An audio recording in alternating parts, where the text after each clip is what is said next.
So it's kind of a two-part question you're asking one is that atheists have no burden of proof, and two, that atheism is just believing in one God, one less God than Christians do. Yeah. So regarding the first one, the burden of proof, historically speaking, there are three positions essentially when it comes to answering the question, does God exist? One is you can be a theist. That is a person who believes in at least a God or gods. Two, you can be an atheist, which is someone who believes there is no God or gods, or you can be agnostic and just say, I don't know. You don't hold a position one way or the other. Now, the burden of proof is a notion that, as I said earlier, if anyone makes a truth claim, then they bear the burden to provide evidence or reasons or justifications for why they believe that claim to be true. Now, note this applies to both positive affirmations and negative affirmations. If I say I believe X, well, then I've made a truth claim, and I bear the burden to provide reasons for why I believe X. If I say I believe X is false, well, guess what? That is still a belief, a truth claim. Even though it's a negative claim, it's still a claim to truth, and thus that person must bear a burden of proof. In the same way, if the person believes God does not exist, well, then they too bear a burden of proof. Now, one of the most popular ways for an atheist to claim they don't bear a burden of proof is to redefine the standard definition of atheism. Again, the standard definition is the belief there is no God. However, some will point to the etymology of atheism, and etymology just means the origin of a word. And the arguments usually go something like this. The etymology of the word atheist is atheos, and means without, and then you have theos, belief in God, they say, and thus an atheist is simply one who is without belief in God or lacks belief in God, and thus I bear no burden of proof. Well, there's a few things wrong with this. First, they've actually got the etymology incorrect. The etymology of an atheist, theos, is not without belief in God, but it's without theos, God, without God, not without belief in God. So this would lead to what we would call a reductio ad absurdum. This would lead to absurd implications, because if we redefine the word atheist to simply mean without belief in God, then rocks are atheists. This bottle is an atheist because it lacks belief in God. Babies are atheists because they lack belief in God. And there are atheists who say, yes, rocks are atheists, someone like Aaron Raw. But how many rocks do you think exist? Hundreds of thousands, millions of rocks exist in the world. What if we took the average IQ of a quote-unquote atheist? And if rocks are atheists, what's the average IQ of the atheist? Well, I don't think they want to. They want to go there, right? It leads to absurd conclusions. On top of that, again, going back to atheos, the etymology is simply without God. Now, this leads to other bizarre conclusions, because if we're going to go to the etymology, then technically we could say that demons are atheists, and yet demons believe in God, because the book of James tells us the demons even believe but tremble. So then it would follow that you could be an atheist who believes in God but is simply without him. Well, wait a minute. Now there can be atheists who believe in God? Well, that just, again, it totally just muddies the whole reason for which the word was historically used in the first place. So they still bear a burden of proof.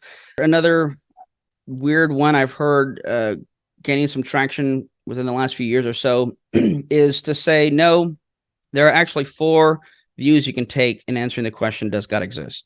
And this is where they combine the word agnostic and atheism together.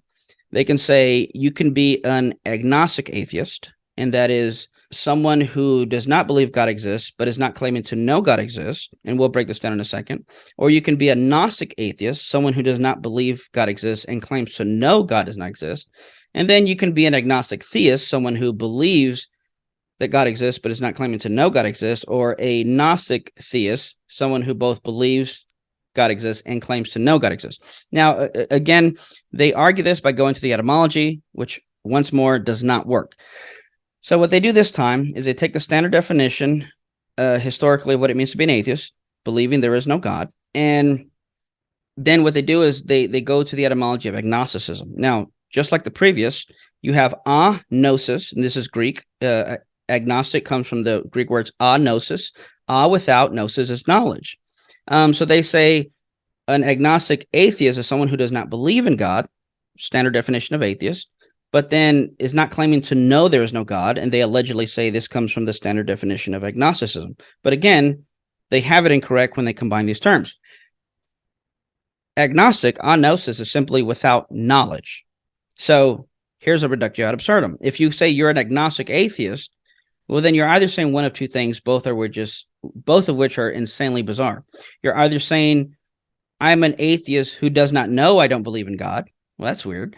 Or I'm an atheist who does not believe in God, but I know nothing, because that is what agnosticism means, without knowledge. So I don't believe in God, but I have no knowledge of anything whatsoever. So again, these attempts are trying to remove the burden of proof, because if you don't claim to have a belief or making a truth claim, you don't bear the burden. In this last example, however, they still concede, I believe there's no God, but I'm not claiming to know. And they think that this removes the burden of proof. Why? Well, because they say, look, I'm not claiming to know there's no God.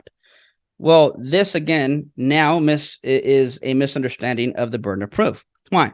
The burden of proof is primarily a concern of one's beliefs, claims to believe things, not necessarily claims of knowledge.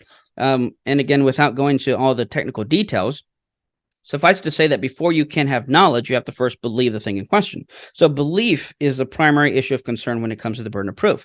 So I'm not asking about their knowledge, I'm asking about their beliefs. If they believe there's no God, then the burden of proof applies, irrelevant as to whether or not they're claiming knowledge on the issue. And again, adding all these other redefinitions just complicates things even further, removes the historical reasons why these terms were used, and is just a really sloppy, bad way of trying to avoid the burden of proof. Oh, the last thing about I just believe in one God less than you do. Again, no, this is incorrect. Again, historically speaking, the standard definition of an atheist is a person who believes there is no God. Now, they'll sometimes I do the atheist role play with churches or people where, I pretend for a little bit to be the atheist and see how the church is going to interact, or the audience is going to interact with me. And I do kind of use one of these arguments of the I believe in one less God. Essentially, the idea is this: I'll ask the audience, who here believes in Thor? And of course, no one raises their hand. And I say, oh, so you're an atheist with respect to Thor, like I am with respect to the Christian Judeo God. I say, oh, so you're an atheist like me. These guys come from legend. They're basically gods. There's only one God, man. And I'm pretty sure he doesn't dress like that. And how many gods do you think people have believed in throughout the history of humanity? Let's say 3,000. Let's say there's been 3,000 gods that people all combined have believed to have existed throughout history of humanity. You don't believe in 2,999 of these gods, and I just go one more God further than you do, and I include the Christian God to make it an even 3,000. So many things wrong with this argument. One, it's not true. Why? Again, to be an atheist is you don't believe in any gods. To be a theist means you believe in a God or God. So if you believe in at least one God, you are considered a theist. You are a theist who believes in at least one God or gods. And an atheist believes in none of them. So right there, by definition, no, I'm not an atheist because I believe in at least one God. Here's a mature example, if you will. So if you're under 18, turn this video off and, or ask your parents' permission. Kind of kidding. So let's say you have two young men in youth group, and they're both, saying we're going to wait till marriage. They're virgins, and they say we're going to wait till marriage, to have intercourse, and it's only going to be with our spouses. And lo and behold, the weekend comes along, and one of these guys, he messes up. He ends up having premarital sex with his girlfriend, and he tells his friend the next day, "Hey, I got something to confess. I had sex with my girlfriend."